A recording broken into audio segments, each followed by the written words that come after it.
দেখবেন মা, যে কথাটা অন্তরে চেপে রাখার চেষ্টা করা হয়, সেই কথা যদি কোনো মরম সখী, মরম সখা, কোনো মরম বন্ধু যদি একবার সেই কথাটা বলে দেয়, তাহলে কিন্তু দুঃখটা চেপে রাখা যায় না, আরো শতগুণ বৃদ্ধি হয়ে যেন উথলে ওঠে, তাই না?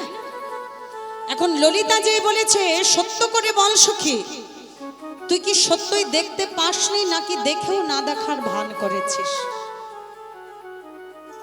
রাধারানী অমনি দুটি নয়নের জল ছেড়ে দিয়ে ললিতাকে বুকে জড়িয়ে ধরেছে। সজনী, ওরে আমার মরমী,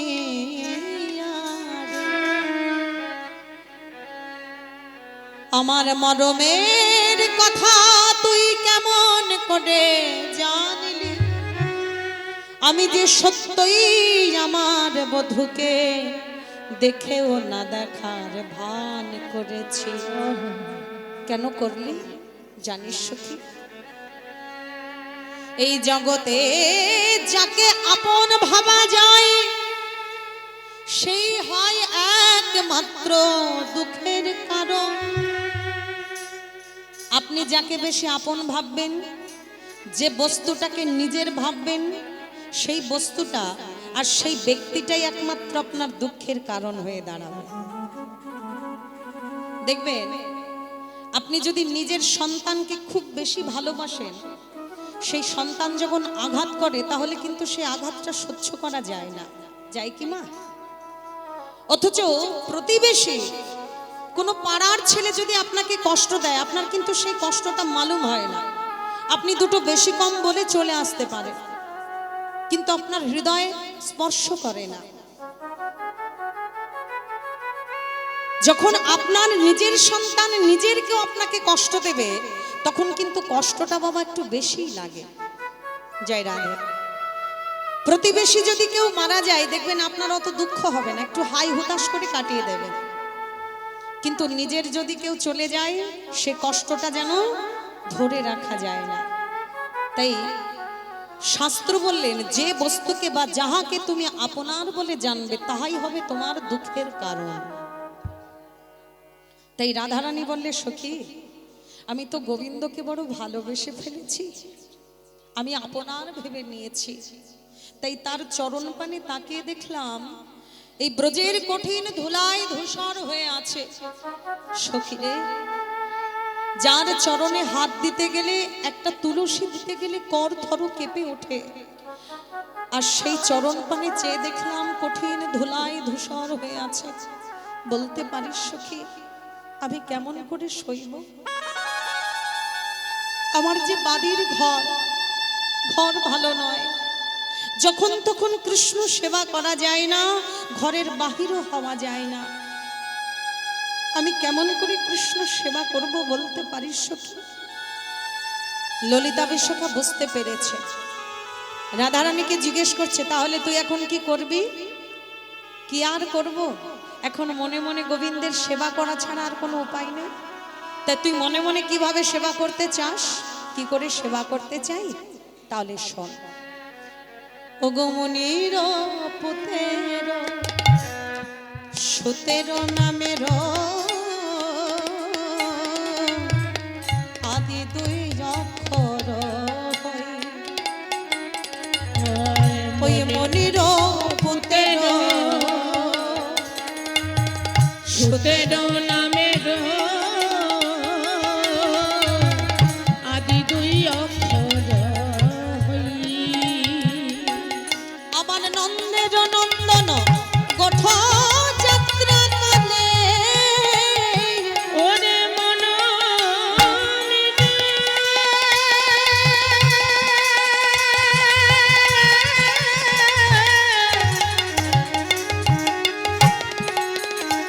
ওরে মন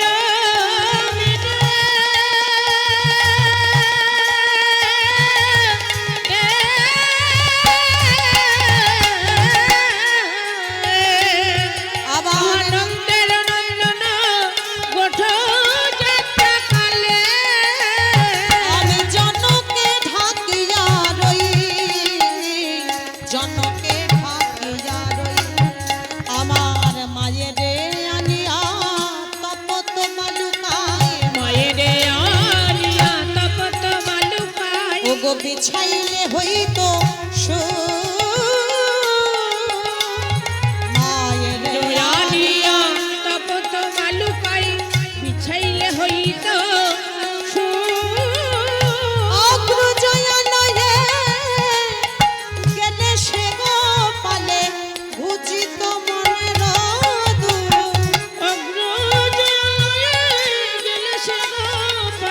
উচিত মনের আমার মনের দুঃখ দূরে যেত আমার মনের দুঃখ দূরে যেত আমার বধুর জ্বালা জুড়াইত আমার মনের দূরে যেত আমার বধুর কত সুখ হইত আমার মনের দুঃখ জুড়াইত বধুর সুখ হইত তাই তোর হরি আমার বধুর সুখ হইত জ্বালা দূরা আহা বধুর একটু সুখ হইত মনের জ্বালা দূরে বধুর একটু সুখ হইত আমার মনের জ্বালা জুড়াইত অগ্রজ আলয়ে গেলে সে গোপালে উচিত মনের আবার অগ্রজলায়ে গেলে সে গোপালে উচিত মনের ও মায়েরা, আপনারা কি বুঝিলেন? এই যে যে কথাগুলো রাধারানী সখীদেরকে বলছে, এই কথার মধ্যে কি বুঝিলেন আপনারা? এখানে কোনো সেবা আছে কি? রাধারানী যে একটু আগে সখীদের সাথে বলছে যে আমি মনে মনে এইভাবে গোবিন্দকে সেবা করতে চাই, বাড়ির ঘরে বাস করা ঘর যখন তখন তো আর বাহির হওয়া যায় না, তাই মনে মনে আমি এইভাবেই সেবা করতে চাই। তা কিভাবে সেটাকে আপনারা কিছু বুঝলেন? মুনিরও পুতেরও সুতেরও নামেরও কি এগুলো কিছু বুঝতে পারছেন? কোন মুনির পুতের সুতের? এখানে সেবার মধ্যে আবার মুনির পুতের সুতের নাম আসবে কেন? মুনি মানে কোন মুনির কথা বলা হচ্ছে? দেখবেন জগতে মা দুটো নাম খুব আগে আগে যায়। কোন নাম বলুন তো? একটা হলো বদনাম আর একটা হলো সুনাম। মানে সুনামের থেকে বদনামটা একটু আগে রানিং এ যায়। টিভির পর্দায় খবরের পাতায় যদি বাবা দেখেন হেডলাইনে আগেই দেখবেন ওই নামগুলো উঠে আসে, হয় বদনাম না হলে সুনাম, তাই তো? তাহলে এখানে মুনি বলতে কোন মুনির কথা বলা হচ্ছে? এখানে আবার বলাও হয়েছে যে কোন কোন পিতা এমন এমন সন্তানকে জন্মদান করে যে সন্তানের জন্য পিতামাতার মুখ উজ্জ্বল হয়, আবার সন্তানের কারণেই বাবা পিতামাতার মুখে কালি পড়ে যায়, তাই তো? তো এখানে রাধারানী যে মুনির কথা বললেন, এই মুনিটার নাম হচ্ছে বিশ্বশ্রমা মুনি। শুনেছেন কোনোদিন? নাম শুনেছে? এই বিশ্বশ্রমা মুনির কথাটা উঠলো কেন? বলে এনার মতন এত ভালো মানুষ হয়ে কি করে এরকম দুরাচারী একটা ছেলেকে জন্ম দিল, হ্যাঁ, অত্যাচারী এই রাবণকে জন্ম দিল। মুনির ছেলে কিনা রাবণ, ছি ছি ছি ছি ছি। এই কারণেই বাবা মুনির নামটা একবারে জল জল করে উঠে এসেছে। হরি বল। তাহলে বিশ্বশ্রমা মুনি হচ্ছে রাবণের পিতা, তাই তো? তাহলে মুনির পুতের মানে বিশ্বশ্রমা মুনির পুতের নাম হলো রাবণ, পুতেরও সুতেরও মানে রাবণের আবার ছেলের নাম খুঁজছে এখানে। রাবণের ছেলের নাম কি জানেন আপনারা? জানেন না? বলি বাবা নিজের ছেলের নাম মনে রাখতে পারি না, যার জন্য লালটু বল্টু বল্টু সল্টু সব সংক্ষিপ্ত নাম রেখে দিই।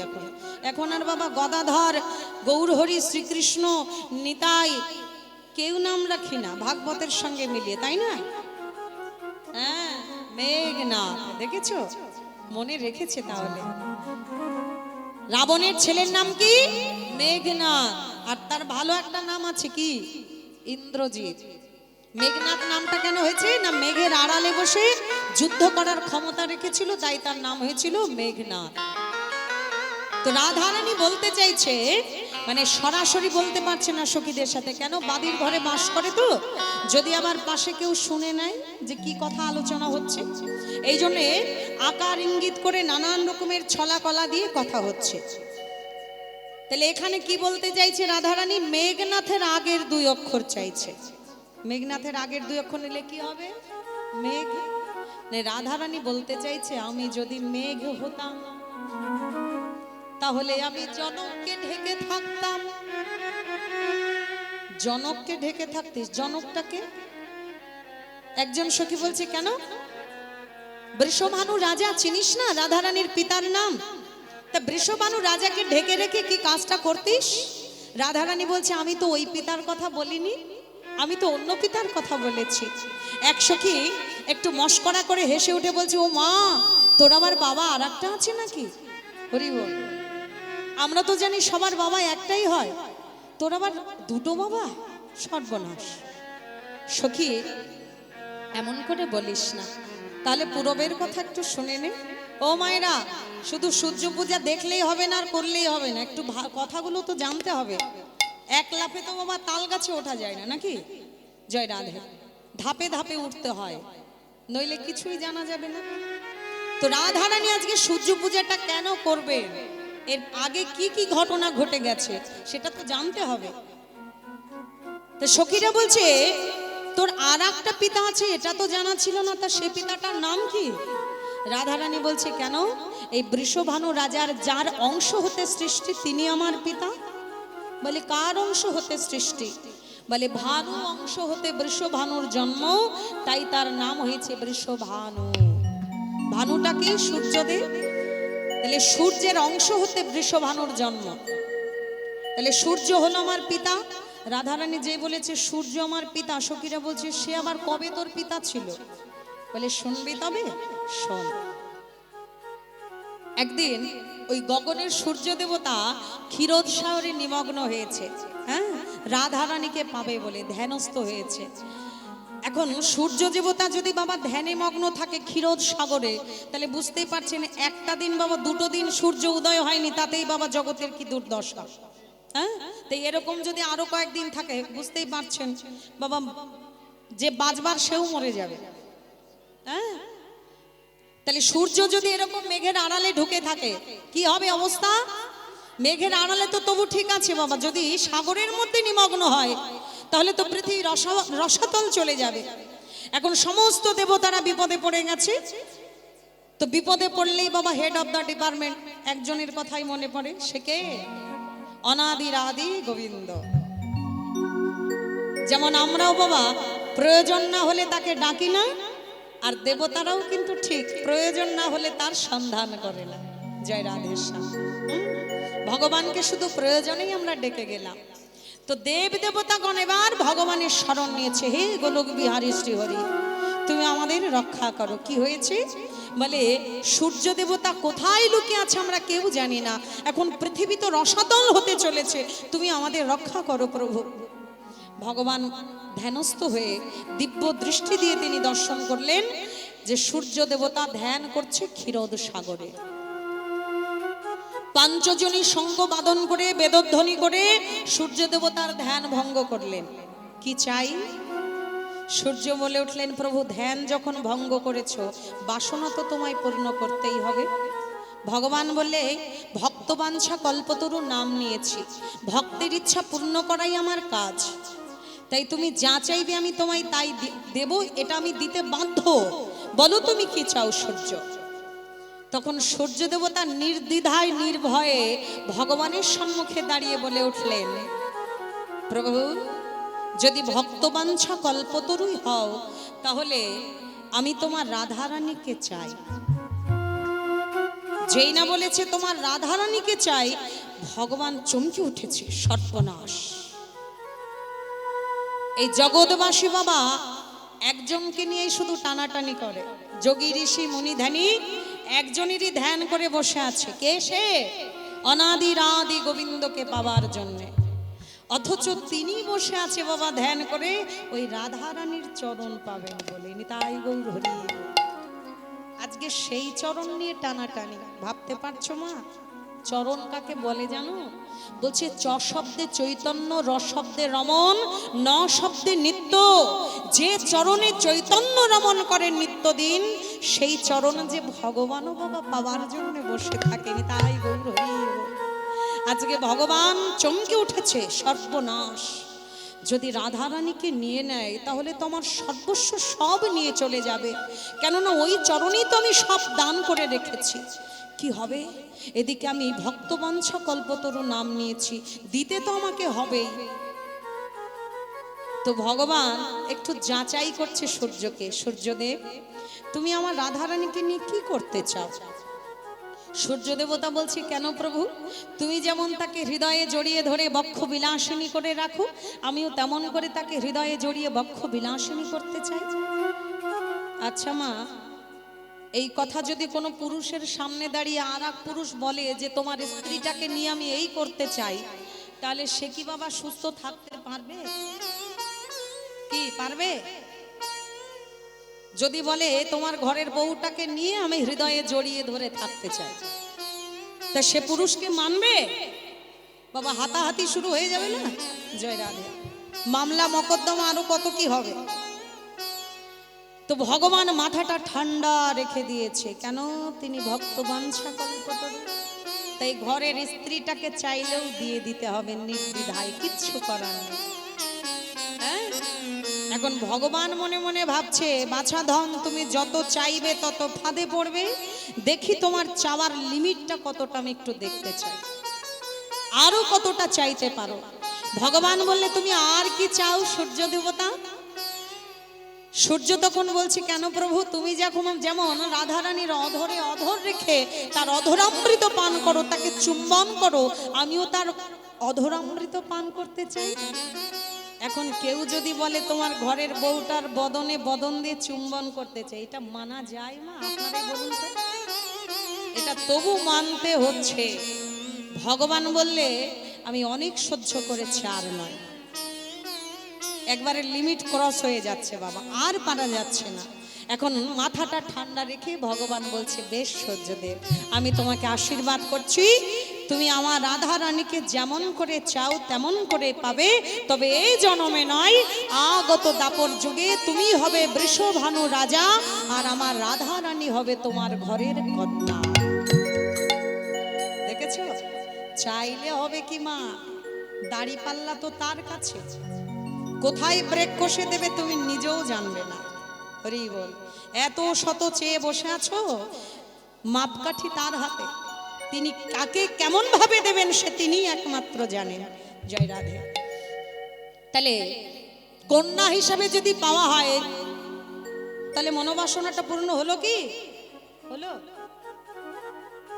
একটু বিচার করে বলুন, হলো কি? বলে কেন হলো না? একজন পিতা কি তার কন্যাকে হৃদয়ে জড়িয়ে আদর করতে পারে না? পারে। একজন পিতা কি তার কন্যাকে, শিশু কন্যাটাকে অধরে চুম্বন করতে পারে না? পারে। দেখেছেন ভগবানের মার টেস্টটা? ভগবান ভক্তের মনোবাসনা পূর্ণ করলেন, আর দেখতে দেখতে সেই দাপর যুগ বৃষভানু রাজা হলেন রাধারানীর পালিত পিতা। এখন সখীদের বলে, সখী হে, তাই তো বলি আমার জনককে যদি ঢেকে থাকতে পারতাম আমি মেঘ হয়ে। জনকটাকে সূর্য, গত জন্ম থেকে সূর্য পিতা হয়ে আছে, আগেই বলা কওয়া ছিল। তাহলে ওই সূর্যকে যদি ঢেকে থাকতে পারতাম, এই গোটা বৃন্দাবন ধাম ছায়ায় পরিণত হতো। আর যদি ছায়ায় পরিণত হতো, তাহলে বৃন্দাবনের মাটি শীতল হয়ে যেত। এই বৃন্দাবনের মাটি আর উত্তপ্ত থাকতো না। আমার গোবিন্দের ওই রাতুল রাঙা চরণ খানা ওই শীতল মাটির উপরে রেখে রেখে বৃন্দাবনের পথে চলিত, আরে আমার মনে কত সুখ হইত।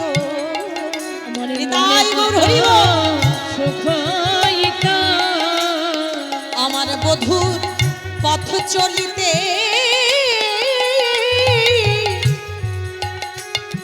প্রাণ জুড়াত, আমার মনে একটু সুখ হইত। আস্তে আস্তে বুঝতে পারলাম এটা না হয়, কিন্তু পরে যেন কি একটা বললি, মায়েরে আনিয়া তপত বালুকায় বিছাইলে হইত সুখ।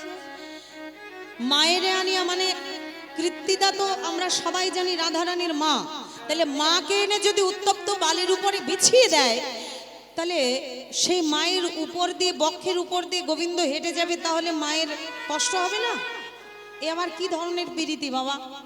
এ তো বাপের জন্মে শুনিনি যে যাকে ভালোবাসা যায় তার জন্যে নিজের মাকে বাবা মাটির উপরে বিছিয়ে দিয়ে আর বধূকে সেই মায়ের বক্ষের উপর দিয়ে হাঁটিয়ে নিয়ে যেত। এরকম ভালোবাসা শুনেছো কোনোদিন? রাধারানী বলছে, আরে ও সই, তোরা কোন মায়ের কথা ভাবছিস লো? সখীরা বলে, কেন, তোর আবার আর একটা মা আছে নাকি? একটু আগে শুনলাম তোর বাবা আর একটা আছে, এখন দেখছি আবার মাও আর একটা। তা তুই কোন মায়ের কথা বলছিস? বলে, কেন, যে কমলিনী পদ্ম ফুলে আমার আবির্ভাব হয়েছে, আমি সেই কমলিনী পদ্ম ফুল সরোবর হতে চয়ন করে এনে বৃন্দাবনের পথে পথে যদি বিছাইয়ে দিতে পারতাম। এই দেখো মা, পূজা কাকে বলে? শুধু উপঢৌকন নিয়ে সুন্দর করে সেজে গুজে উপোস থেকে ভগবানকে সেবা করলেই পূজা হয় না। হ্যাঁ, পূজা কার নাম? কবি রবীন্দ্রনাথ ঠাকুর বললেন, পূজা শব্দের অর্থ ভক্তি, শ্রদ্ধা, ভালোবাসা। যেখানে শ্রদ্ধা নাই, যেখানে ভক্তি নাই, যেখানে ভালোবাসা নাই, সেখানে শুধু উপঢৌকন দিলেই ভগবানের সেবা হয় না। নিতাই গৌর হরি বল। এই জন্যেই সখীরা নিত্যদিন রাধারানীর কাছে সেবা শিখতে আসে, যে কেমন করে গোবিন্দ সেবা করতে হয়। তাহলে কি বললেন? যে সরোবর হতে কমলিনী চয়ন করে এনে যদি সেই কমলিনী পদ্ম ফুল পথের মধ্যে দিয়ে বিছিয়ে দিতে পারতাম, আর বধূ যদি সেই পদ্মের উপরে তার চরণ পদ্ম রেখে যেতে পারত, তাহলে বধূর কত সুখ হতো। রাধে, এই জন্যেই তো আমরা নিত্যদিন কৃষ্ণ সেবা তোর কাছে শিখতে আসি। কিন্তু এভাবে তো ঘরে বসে মনে মনে সেবা হয়, সাক্ষাতেও তো ইচ্ছা হয়। এখন উপায়? সখীরা বলে, সখী হে, একটাই মাত্র উপায়। সেকে বলে বৃন্দাবনে যোগমায়া যোগেশ্বরী তুলসী দেবী। এই তুলসীকে স্মরণ করো, দেখবে তোমার সমস্ত অসম্পূর্ণ লীলা সম্পূর্ণ হয়ে যাবে। কোথায় যোগমায়া যোগেশ্বরী দেবী পূর্ণমাসী, আজ তোমার সন্তান তোমায় ডাকে, দেখা দাও মায়াসী। যোগমায়া যোগেশ্বরী দেবী পূর্ণমাসী, তোমার সন্তান তোমায় ডাক, দেখা দাও মায়া। ওগো কৃপা করে দেখা দাও মা, তোমার কৃপা করে হে দেখা দাও মা। আজ তোমার সন্তান তোমায় ডাকে, করে বিষম ধরবি পাকে। তোমার তোমার সন্তান তোমায় ডাকে, করে বিষম ধরবি পাকে। তোমার সন্তান তোমায় ডাকে, ওগো দেখা দাও মায়া। যোগ মায়া যোগেশ্বরী মা। এই যোগ মায়া যোগেশ্বরী রাধারানীর কাতর আর্তনাদ শ্রবণ করে এবার রাধারানীর সন্নিকটে এসে বলছে, রাধে বলো, আমি তোমার জন্য কি সেবা করতে পারি? তখন রাধারানী বলছে, মাগো,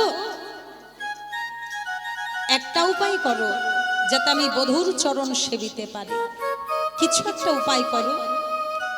এখন কি উপায় করবে বলুন তো মা? যে ঘর থেকে জীবনে কোনোদিন ঘরের বউ বাহির হওয়ার কথা না, সেই ঘর থেকে বউটাকে বাবা কি করে বের করা যায়? সম্ভব কোনোদিন? এখন যুক্তি তো একটা আটতেই হবে।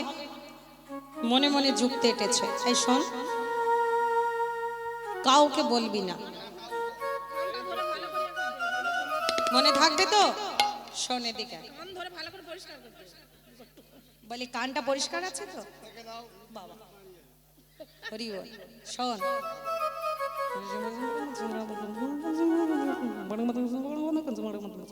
যা, সব বুঝে গেছে, আপনারা কিছু বোঝেননি তো? যাক বাবা, বাঁচা গেল এই যাত্রায়। জীবনে বদমাশি করবে না। হরি বল। যেই না বাবা কানে কানে কি একটা মন্ত্র দিয়ে দিল, অমনি রাধারানী মাথার উপরে ঘোমটাটা তুলে দিয়ে এইবার শুরু করে দিয়েছে, ও মা গো,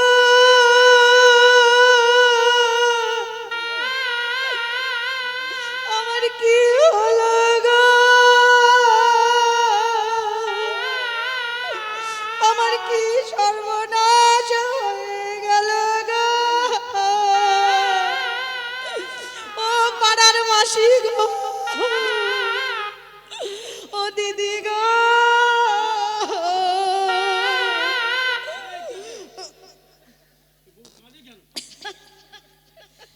বাবা এরকম আনস্কেলে কান্না জীবনে শুনেছে?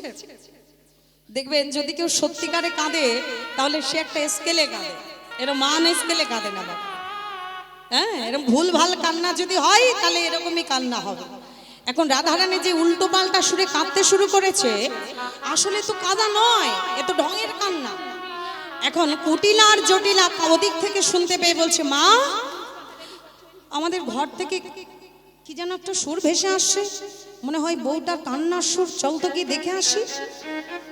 এখন যেই নাকি মা জটিলার কুটিলা ঘরের দিকে ধেয়ে আসছে, ওদিকে ললিতার বিশাখা দেখতে পেয়েছে, সর্বনাশ করেছে। এ তো দেখি জটিলা কুটিলা এখন এসে যদি দেখে রাধারানীকে এইরকম ছলনা করে কাঁদছে, চোখে এক বিন্দু জল নেই, তাহলে তো ধরা পড়ে যাবে। কি করা যায়? আর ওর সাথে সাথে আমরাও কটা ধরা পড়ব। ওই যে কথায় আছে বাবা, চোর মরে 10 ঘর নিয়ে, ও তো ধরা পড়বে আর আমরাও পড়ব। দরকার নেই বাবা, কি করা যায়? কি করা যায়?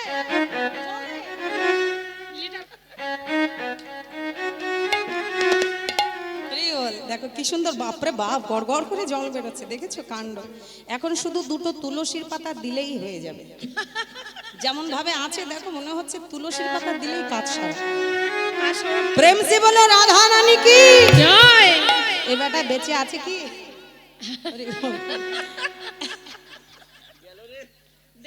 গোপাল আবার সুরসুরি দিয়ে দেখছে বেঁচে আছে কি মরেছে। জয় রাধে। ও মা, এখন যেই নাকি রাধারানীর চোখ দিয়ে জল গড়গড় করে বেরোচ্ছে, আর এমন সময় জটিলা কুটিলা এসে হাজির। বউ, ও বউ। আর যেই নাকি ডাক দিয়েছে মা, এখন রাধারানী এমন একটা ভান ধরছে, মনে হচ্ছে কি কান্নায় না কেঁদেছে। এখন কাঁদতে কাঁদতে সুর গলায় নেই, এখন শুধু উপর টান। ওগো শ্বাস মুখে শ্বাস ছাড়িয়া এবারে কাঁদে বিনোদিনী। হরি বল। শ্বাস মুখে শ্বাস ছাড়িয়া কাঁদে বিনোদিনী গো। কোলে লয়ে কই জটিলে, ওগো কোলে লয়ে কই জটিলে। কেন কাঁদো তুমি গো, কেন কাঁদো তুমি। ওগো গভীর রাতে সেজে শুতে মাগো স্বপ্ন দেখি আমি। আরে গভীর রাতে সেজে সুখে স্বপ্ন দেখি আমি। মোর পতির কি দূর গতি, মোর পতির কি দূর গতি। শোনো মাগো তুমি, শোনো মাগো তুমি। ওগো শত্রু আসে বাথানে কষি মাগো গাভী কইল চুরি গো মা। আর শত্রু আসি বাথানে বসি গাভী কহিল চুরি। ওগো সবে কিছু মারি ধরি, সবে কিছু মারি ধরি। ও মা পতি গেল মারি গো, পতি গেল মারি। বলি হায় হায় কি বাবা। বলে হাই মা কিবা করি। প্রতীকে গেল গো মারি। আরে হাই মা এখন কিবা করি। আমার পতিকে গেল মারি। বলি হায় হায় এখন কি বা করি। পতিকে গেল মারি। হাই মা কিবা পতিকে গেল মারি। হাই মা কি করি। এখন শাশুড়ির কাছে যদি এই কথা বলে, একে তো বউটাকে ভালো চোখে দেখে না, আবার বলছে কি স্বপ্নে দেখেছে তার পতি নাকি মারা গেছে, আবার গরু মহিষ সব শত্রু নিয়ে চলে গেছে। এই কথা শুনলে কি মা শাশুড়ির মাথা ঠিক থাকে? এখন বউটাকে শুধু পড়ে পড়ে গালি দিচ্ছে আর বলছে, পোড়ামুখী কুলনাশিনী কুলোটা, তোর মরণ হয় না? বলি স্বপ্ন দেখলি শেষে কিনা আমার ছেলেটাকে দেখলি মরণ হয়েছে। কেন স্বপ্নে এটা দেখতে পারলি না যে তোর মরণ হয়েছে? রাধারানী তখন বলছে, মা এমন করে কেন বলছো? আমি আর একটা স্বপ্ন দেখেছি। ও তুই আবার স্বপ্ন দেখেছিস? তো এরপরে কি দেখলি? নিঘাত আমার মরণ হয়েছে, তোর রাস্তা একবারে ক্লিয়ার, বালাই ষাট, তা কেন হবে মা? আমি কি দেখেছি জানো? তুমি তো জানো সব স্বপ্ন মিথ্যা হলেও ভোরের স্বপ্ন মিথ্যা হয় না। আমি দেখলাম ভোরের বেলায় যখন আবার একটু নিদ্রিত হয়ে গেছি, এক যুবা পুরুষ জল জল করে তার সর্বজঙ্গ, কি তারই অগ্নি তেজ আমার সম্মুখে দাঁড়িয়ে আমাকে কি বললো জানো মা?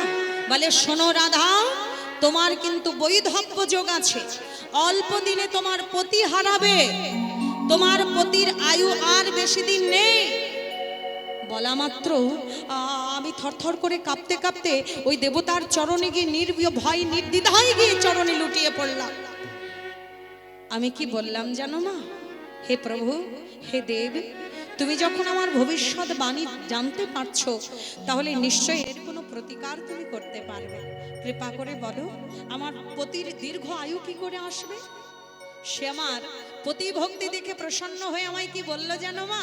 সূর্য দেবা করিলে পূজা সকল বিপদ যাবে। সূর্য দেবা করিলে পূজা সকল বিপদ যাবে। ওগো রাধে পতির আয়ু দীর্ঘ হইবে। আরে ওগো রাধে পতির আয়ু দীর্ঘ হইবে। বলি পতির আয়ু দীর্ঘ হবে। পতির আয়ু দীর্ঘ হবে। সূর্য পূজা করিলে পরে পতির আয়ু দীর্ঘ হবে। সূর্য পূজা করিলে পরে পতির আয়ু দীর্ঘ হবে। সূর্য আয়ু দীর্ঘ হবে। পতির আয়ু দীর্ঘ। সূর্য পূজা করিতে সূর্য পূজা করিতে হবে। সূর্য পূজা করিতে হবে। এখন জটিলা বলছে, হ্যাঁ রে বউ, তুই এই কথাটা আগে তো বলতে পারতিস। দেখ দেখি, না জেনে না বুঝে তোকে কতগুলো কথা বলে দিলাম। হ্যাঁ রে, সকাল থেকে তো এখনো দানা পানিটাও খাসনি। বলি কি, যা তাড়াতাড়ি করে পুজোটা সেরে আয়। রাধারানী মনে মনে ভাবছে, মাগো তুমি কৃষ্ণ সেবা বাঁধি তো, আর তোমাকে দিয়ে কৃষ্ণ সেবার উপাচার গোছাবো। জানেন তো মা, যিনি পূজা করেন তার থেকেও বেশি পুণ্যবান পুণ্যবতী যারা উপাচার গুছিয়ে দেয়, জোগাড় করে দেয়। তাই রাধারানী মনে প্রাণে সর্বদাই চায় যে তার ফ্যামিলিতে, তার পরিবারে যে যে আছে সবাইকে কৃষ্ণের চরণে সেবায় লাগাতে। নিতাই গৌর হরি বল। এখন রাধারানী তো মনে মনে চাইছে, জটিলা কুটিলা এদিকে জানি না যে কি চাইছে মনে। রাধারানী মনে মনে ভাবছে, মাগো আজকে তোমার হাত দিয়েই কৃষ্ণ সেবার উপাচার আমি জোগাড় করব, যাতে তুমি সেবায় লেগে যেতে পারো। জটিলা মা আমার নানান উপাচার গুছিয়ে দিলেন।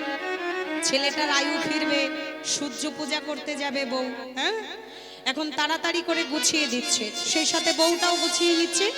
ওগো চিনি ফেনি কলা লাড্ডু কা রসনা, চিনি ফেনি কলা লাড্ডু কা রসনা, ওগো আম জাম জাম্বুর ফল, পুরি পোয়া ভাজা বেনা সরো ভাজা, আরে পুরি পুয়া ভাজা বেনা সরো ভাজা। রাধিকা করিয়াছিল, রাধিকা করিয়াছিল, মনের মতন করে সাজাইল, মনের মতন করে সাজাইল, মনের মতন করে সাজাইল, মনের মতন করে সাজাইল।